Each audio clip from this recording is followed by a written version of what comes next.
true story told by later generations.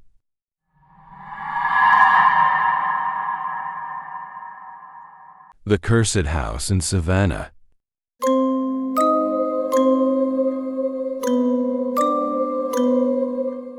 Kara Morgan stared at the old envelope on her desk because it probably didn't solve why it had appeared now. The envelope was a faded yellow with age marks, and her name was written in neat but firm black ink, Kara Morgan. It was from a law firm she'd never heard of in a small town hundreds of miles away, V. She tore open the envelope, her hands shaking slightly with curiosity and caution. Inside was a short but surprising letter. She tore open the envelope, her hands shaking slightly with curiosity and caution. Inside was a short but surprising letter. Kara frowned. Great-grandmother? Mrs. Amelia Briarwood. The names were unfamiliar to her. She had never heard her mother or grandmother mention anyone named Amelia, nor did she know of any family heritage in Savannah. The lawyer's letter, however, was unmistakable. Briarwood Manor, Savannah. Curiosity quickly overcame any doubts. Kara was a writer, and by profession, she was fascinated by the mysteries of the past. His old house might hold fascinating stories, and who knows, it might even be the inspiration for her new book. She decided to call the law office. The conversation was brief, with an invitation to Savannah to see for herself and handle the inheritance proceedings. There was no clear answer as to why her family had never mentioned the house. Henry Caldwell, his voice calm but slightly cold, said only that things would become clearer when she arrived at Briarwood Manor. A few days later, Kara drove to Savannah, a city known for its ghost stories and rich history. The humid southern air enveloped her as soon as she stepped out of the car. Savannah was a beautiful city, with streets lined with old oak trees and well-preserved historic homes. But Kara couldn't deny the ominous feeling that pervaded her as she drove toward Briarwood Manor.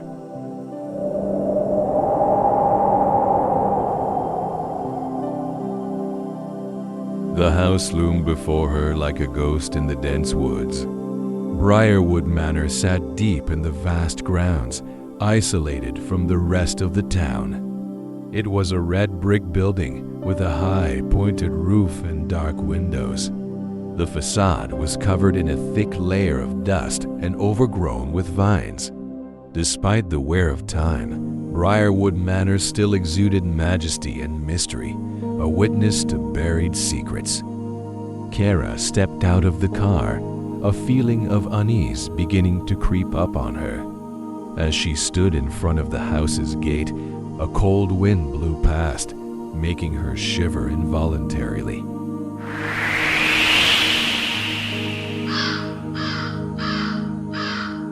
She walked to the front door and unlocked it. The old door creaked as it slowly opened, revealing a long, dark hallway inside.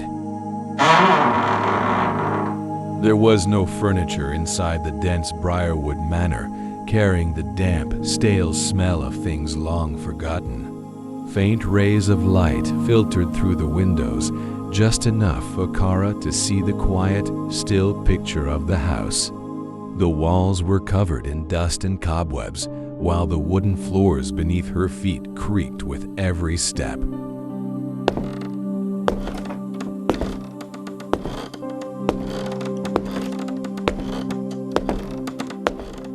As Kara walked deeper into the house, she couldn't help but wonder, why didn't anyone in her family mention this house? Why was it abandoned? She felt more and more that something was wrong. A cold feeling enveloped the space around her, as if the house was watching her every step.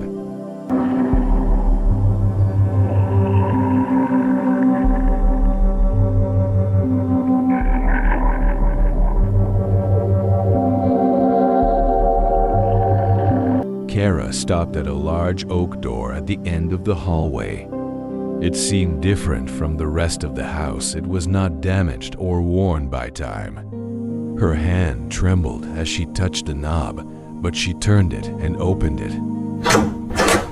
Inside, she found a large room, dimly lit by the weak rays of sunlight coming in through the windows. Old portraits hung on the walls, the largest of which hung in the middle, depicting a woman standing in the middle of the house. Her hair was jet black.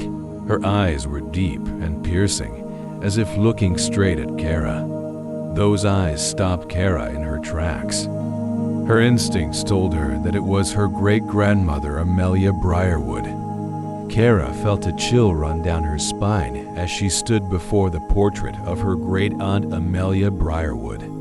The eyes in the painting seemed to follow her every move, making the space around her feel oppressive. She turned away, trying not to think too much about it. It was just a painting, she told herself. But the strange feeling still clung to her like the beginning of a nightmare. A few days later, Kara decided to learn more about the history of Briarwood Manor. She began walking around the neighborhood, asking people about Briarwood Manor. She visited each small shop and local cafe, trying to learn more about the history of the house and her family. But when she mentioned Briarwood, everyone's reaction was the same: fearful eyes and heavy silence. An old man sitting in the corner of the cafe seemed to be the only one unafraid to talk about it. He looked at Kara, his old eyes flashing with caution. "You asked about Briarwood Manor? Why do you want to know about it?" he asked, his voice hoarse like the wind through the cracks in an old door. When Kara explained that she was Amelia Briarwood's great-granddaughter and had inherited the house, the old man raised an eyebrow, shaking his head slowly. "Do you know why no one dares go near it? All I hear is that the Briarwood family is cursed." The old man lowered his voice, looking around as if afraid someone might hear. "They say your great-grandmother made a terrible mistake. There are rumors of a ceremony, a dark ritual." Kara was speechless when she heard this.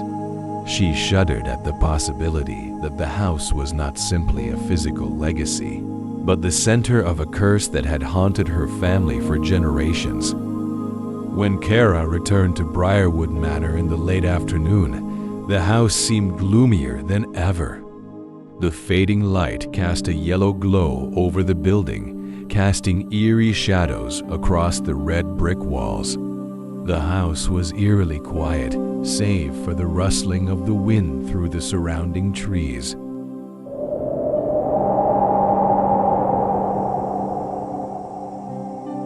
She paused at the door, her eyes flicking to the portrait of Amelia Briarwood again. There was something in her great-grandmother's eyes that Kara couldn't look away from. Suddenly, a gust of wind pushed open a nearby window, making a dry creaking sound that startled her. Kara stood still for a few seconds, listening to the dead silence around her. Was it just the wind? She wondered, but couldn't shake the feeling that the house was alive, and that something or someone was watching her.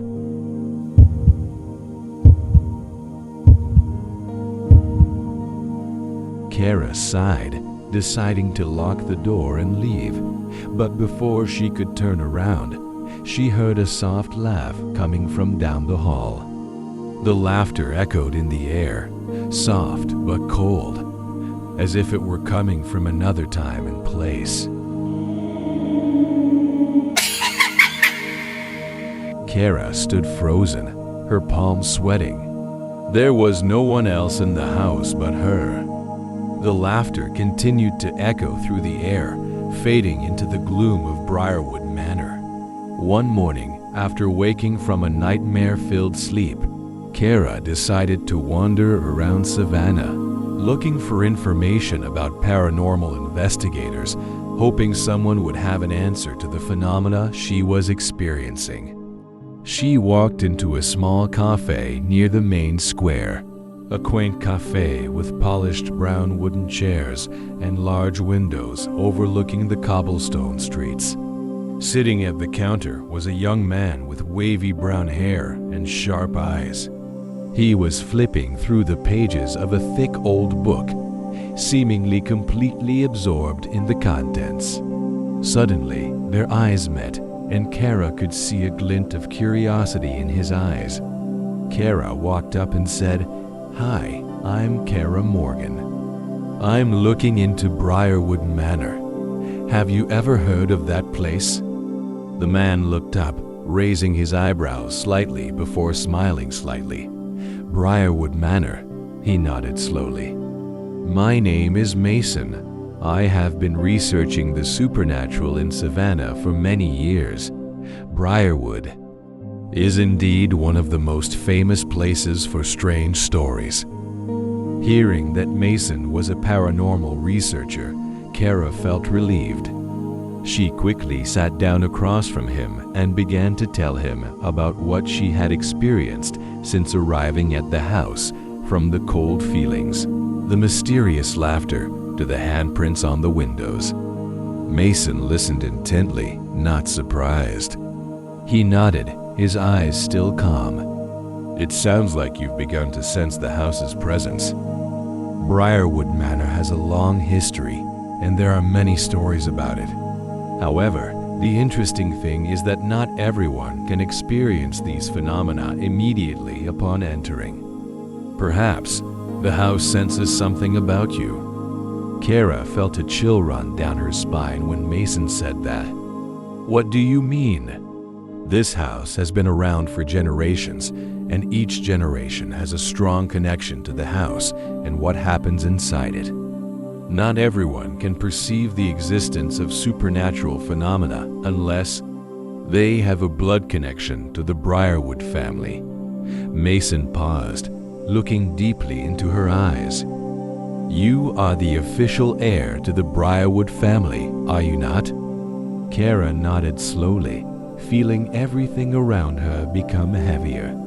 "Yes, I am Amelia Briarwood's great-granddaughter. But my family never spoke of this house, and I never knew its history." Mason sighed, closing the book and looking straight at Kara. "You've embarked on a mystery greater than you could ever imagine. The curse of Briarwood is more than a story to scare children. It has haunted generations. I've read through the ancient texts, and if what I know is true, the curse may still be unbroken. The house, and what lies within it, is still alive." Mason offers to help Kara with her investigation. As a paranormal investigator, he has helped many people uncover the truth behind haunted houses, and he has a wealth of knowledge about Savannah's history, where ghosts and mysteries seem to be a part of everyday life. The two decide to return to Briarwood Manor to continue exploring the house. Kara is relieved to have Mason with her. Not only does he bring knowledge, but he seems to be the only person she has met so far who can see the house with understanding and without fear. Standing before Briarwood Manor once more, Mason paused, his eyes surveying the old building with a thoughtful expression. "This house is more than just a place to live. It has memories. Can you feel it? As if there is an invisible force still watching over us."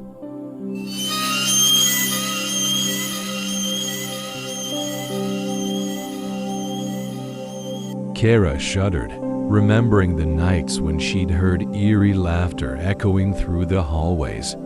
She couldn't deny that Briarwood Manor wasn't just any ordinary abandoned house. Together with Mason, Kara begins to explore every corner of the house. Each door opens a part of history that neither of them knew. Mason not only helps Kara learn about the events that happened at Briarwood Manor, but also begins to confirm her suspicions of a curse that exists over the house. Mason's presence not only helps Kara in her exploration, but also brings her peace of mind when faced with strange phenomena. One overcast afternoon, Kara and Mason were rummaging through the second floor of Briarwood Manor when they discovered a hidden room behind a wall covered in peeling wallpaper. The wall looked much older than the rest of the house, and a rusty key was stuck in the door slot. Kara carefully inserted the key and turned it gently. There was a creaking sound, as if the door hadn't been opened in decades.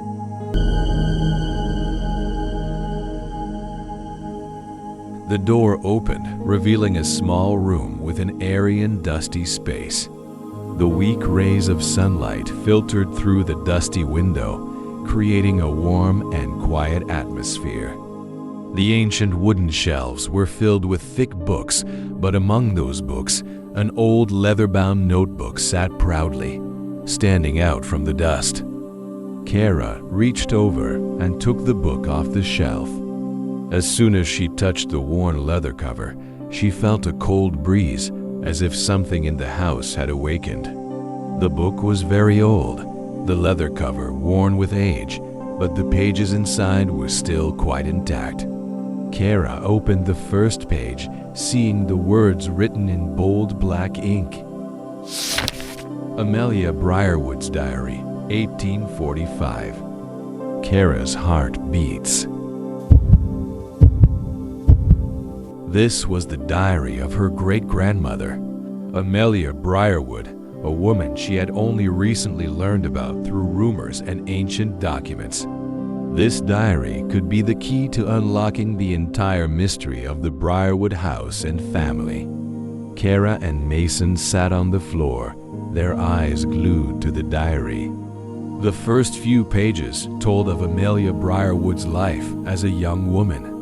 She described Briarwood Manor as a prosperous home that hosted lavish parties with Savannah's most distinguished guests. But then, the mood of the diary began to change. As she turned the pages, Amelia's words became darker and more panicked. Amelia writes of sleepless nights when she hears mysterious whispers coming from the wall in her bedroom. The voices grow louder and clearer, and she begins to sense a terrible presence in the house.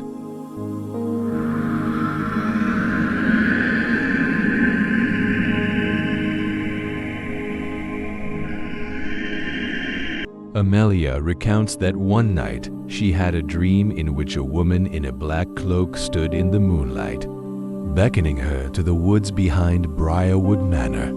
In a panic, Amelia followed the woman deep into the woods and found an ancient ruined temple. There she witnessed an evil ritual, trapped souls suffering and unable to move on.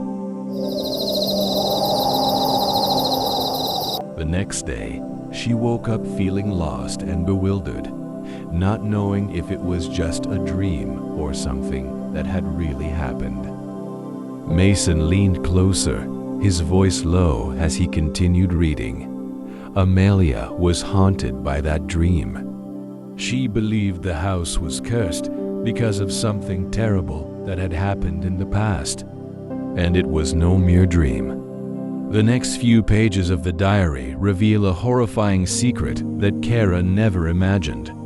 According to Amelia, in the 19th century, the Briarwood family engaged in a dark ritual with a witch to protect their fortune and power. But instead of helping the family, the witch was betrayed and brutally murdered by Amelia's ancestors. Before she died, she cursed the entire Briarwood family, that all future generations would pay for that betrayal. Each member of the family would face a mysterious death and would not be able to escape their fate.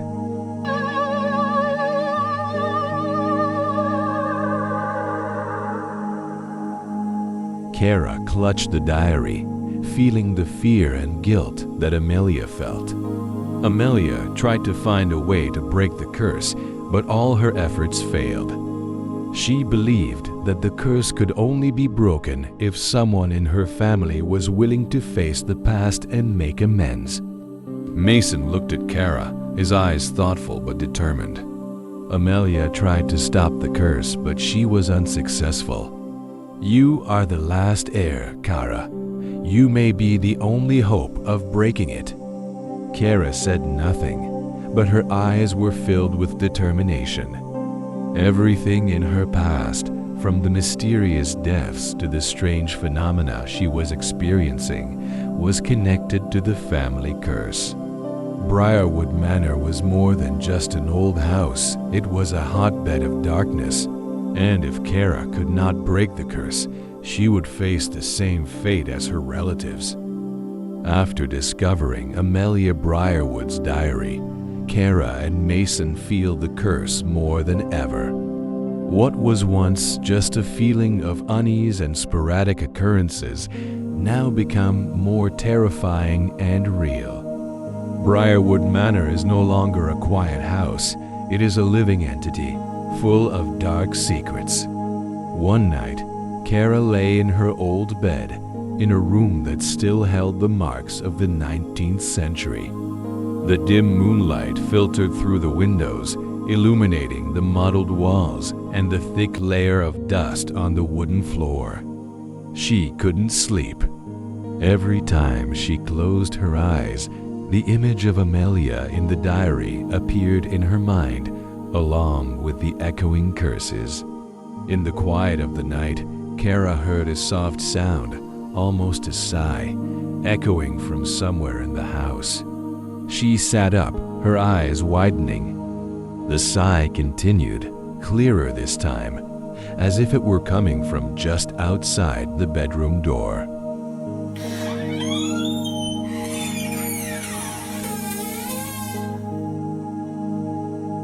Kara swallowed, feeling a chill run down her spine. There couldn't be anyone else here, she thought. Mason had gone home that afternoon, and the house was empty and quiet, save for the unexplained sounds. She stepped carefully out of bed, her feet hitting the cold floor. The wooden door creaked as she turned the knob.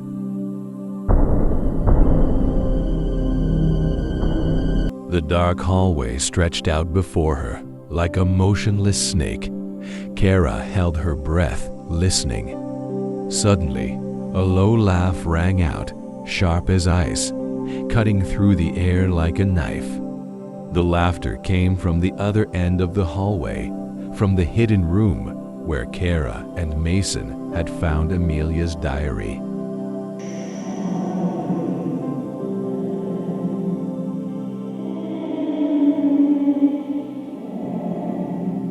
She took slow steps, keeping her balance as fear tried to take hold of her. The laughter grew louder, but no one was there. As she approached the door, Kara found that it was not locked like before. It had opened on its own, revealing a secret room shrouded in darkness. Kara's heart was pounding. She lit a small flashlight and stepped inside. The room was unchanged. The diary was still on the floor, the dusty walls still standing, silent. But as she turned to leave, a sound came from behind her, as if someone were breathing on the back of her neck. She spun around, but there was no one. The window in the room suddenly flew open, and a strong wind blew in, causing papers to fly everywhere. Kara quickly ran to close the door, but the wind did not stop, as if an invisible force was toying with her. In that moment, Kara felt like she was no longer the owner of this house, but an unwelcome intruder.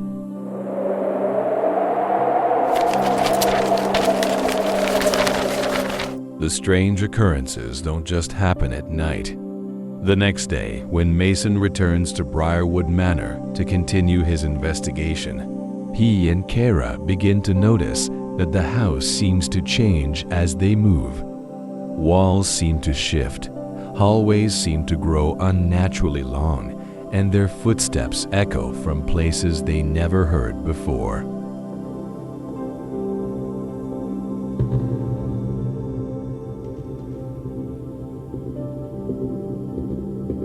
"I've never seen anything like this," Mason said, his eyes wide with confusion. "This house isn't just cursed, it's alive. It's reacting to us." Kara agreed, filled with fear and curiosity at the same time. "It wants us to know something. Or maybe it's warning us not to proceed." Another evening, while Kara was sitting in the house's library, she heard footsteps echoing in the living room below. At first, she thought it was Mason, but when she stepped out into the hallway, all was silent again. She went back to her room and tried to calm herself, but as she closed the door, she saw handprints on the dusty window.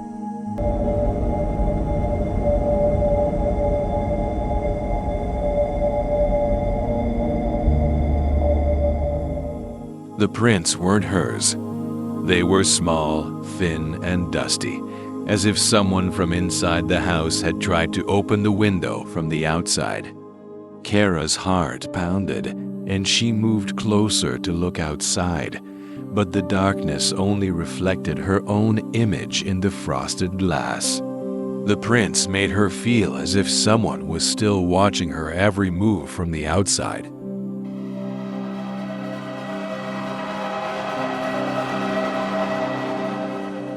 Unable to bear it any longer, Kara decided to find Mason. She knew he was the only one who could help her understand what was happening. But as she stepped out of the room, a figure passed by at the end of the hallway, a faint silhouette like the silhouette of a woman in a long dress. Kara ran after him, but by the time she reached him, the figure was gone. The hallway was empty, as if it had all been an illusion. Another evening, while Kara was sitting in the house's library, she heard footsteps echoing in the living room below. At first she thought it was Mason, but when she stepped out into the hallway, all was silent again. She went back to her room and tried to calm herself, but as she closed the door, she saw handprints on the dusty window.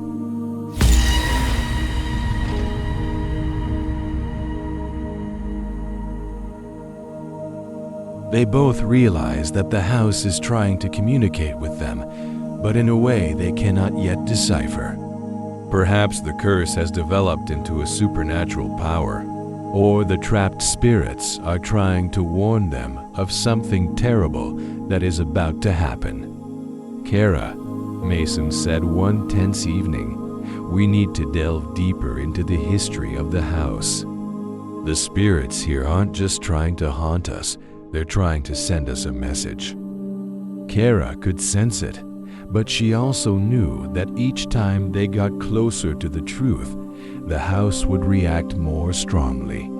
She was ready to face anything, but deep down, the fear that she might be drawn into the vortex of darkness was always there. One foggy morning, after experiencing a night filled with nightmares about the spirits trapped in the house, Kara and Mason decide to go to the local library to look for more information. According to the records, in 1827, a gruesome execution took place near Briarwood Manor. The person executed was a young woman accused of being a witch. She was accused by the Briarwood family of participating in dark rituals, and they convinced the local authorities to sentence her to death. What shocked Kara and Mason even more was that the woman had actually been betrayed. She had once helped the Briarwood family perform a ritual to protect their wealth and power. In return, she asked them to protect her soul from destruction. But instead of keeping their promise, the Briarwood family turned their backs on her, sending her to an unjust death. Before dying, the woman swore revenge by cursing all future generations of the Briarwood family, causing them to suffer terrible deaths and never be able to rest in peace. This was the origin of the Briarwood curse. Kara felt a growing fear in her heart. She had suspected that this curse was related to a terrible event, but she had not expected that her ancestor was the traitor in this story. The guilt and pain of the souls trapped in Briarwood Manor seemed more palpable after learning the truth. Mason turned to another page of the notebook, which contained a description of the aftermath of the execution. After the witch was burned alive, paranormal phenomena began to occur in the area around Briarwood Manor. Locals reported seeing the witch's ghost in the woods at night, her eyes filled with hatred. Mysterious deaths began to occur, not only among members of the Briarwood family, but also among those who had been involved in her execution. The witch not only cursed the Briarwood family, but also haunted the entire house and grounds around it.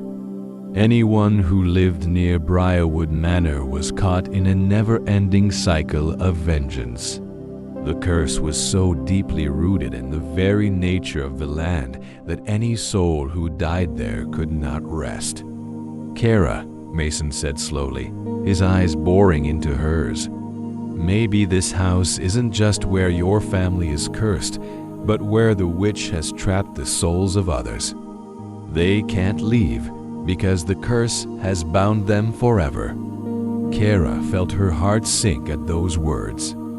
Her great-grandmother, Amelia, probably knew this, but she couldn't break the curse. The spirits in this house weren't entities that wanted to harm her. They were tormented souls, trapped by her ancestors' betrayal. Kara knows the road ahead is long and dangerous, but she is now more determined than ever. She must confront her family's horrific past and find a way to break the curse. No matter where it takes her, she will stop at nothing to free Briarwood Manor from the dark forces that have haunted it for so many years. One evening, after returning from the library with horrifying information about the curse and the Briarwood family's past, Kara decided to continue exploring the remaining rooms of the house. She felt like something was trying to lead her to a specific place, as if the spirits in the house were trying to communicate. Kara stood before the hidden room she and Mason had found earlier, the one that held Amelia Briarwood's diary. Inside, the room was still dark and mysterious, unchanged since they had first discovered it. But this time, as Kara entered, she sensed a presence more clearly, a heavy, cold feeling that permeated the room. She turned on her flashlight and scanned the old walls. The dim light fell on an object she had not noticed before, an antique mirror sitting in the corner, covered in dust. Kara approached and gently wiped away the dust, revealing a shiny mirror surface.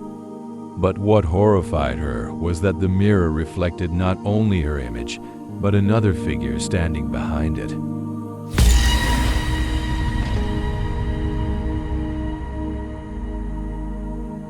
Kara turned around immediately, but no one was there.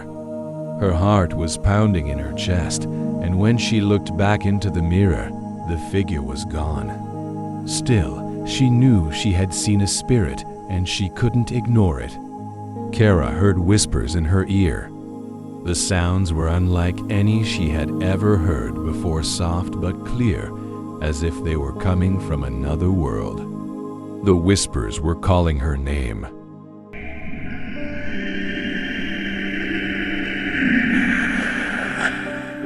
She shivered, her eyes searching the dark corners of the room, but she could see nothing but walls and shadows.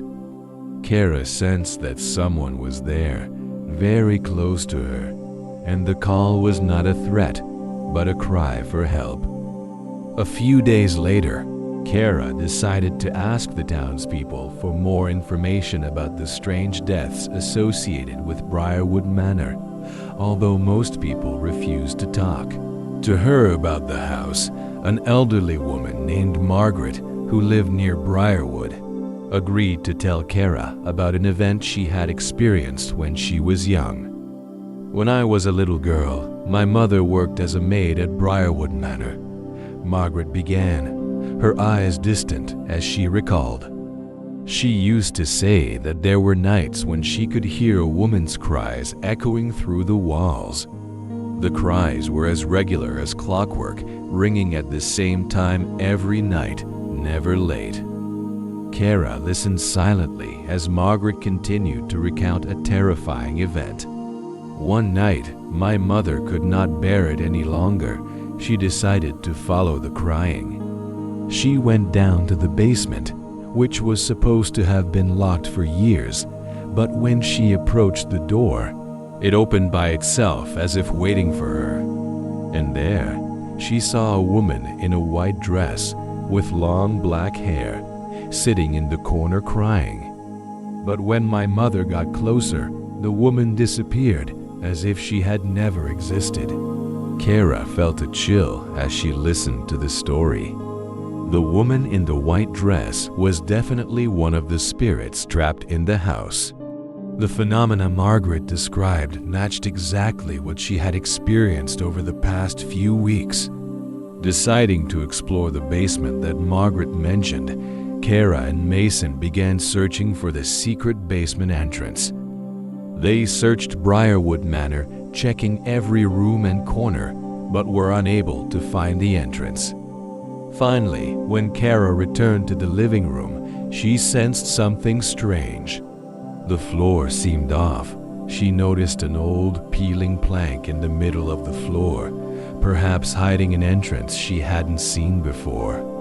She bent down and tried to pull the plank, and it came off easier than she'd thought. Beneath the wooden planks, a small passageway led down to the basement. It felt heavy and cold as the door opened, as if the air had not circulated for years. "We have to get down there," Mason said, his eyes anxious but determined. Kara nodded, though the dread was strangling her. But she knew this was where the spirits were leading her, and perhaps the key to breaking the curse.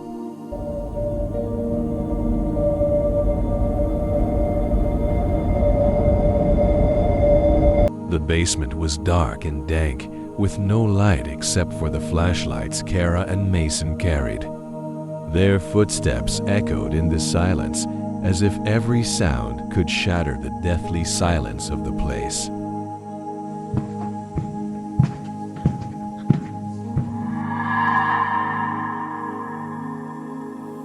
As they moved deeper into the basement, Kara sensed someone's presence, not Mason, but a spirit. She couldn't see him, but she could feel his eyes on her, as if dozens of eyes were watching her from the darkness. Suddenly, a cold wind blew, and a voice rang out, gentle but urgent. "Free us."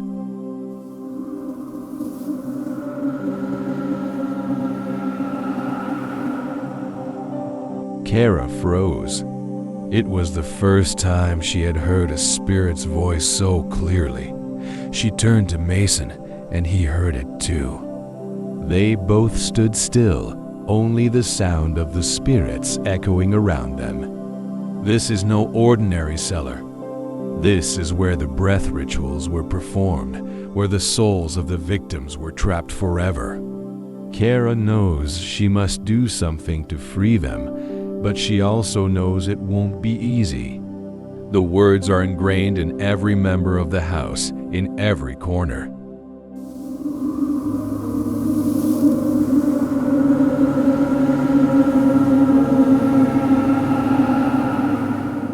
These souls cannot rest until Kara finds and destroys the cursed object her family has kept secret for centuries. There is no turning back.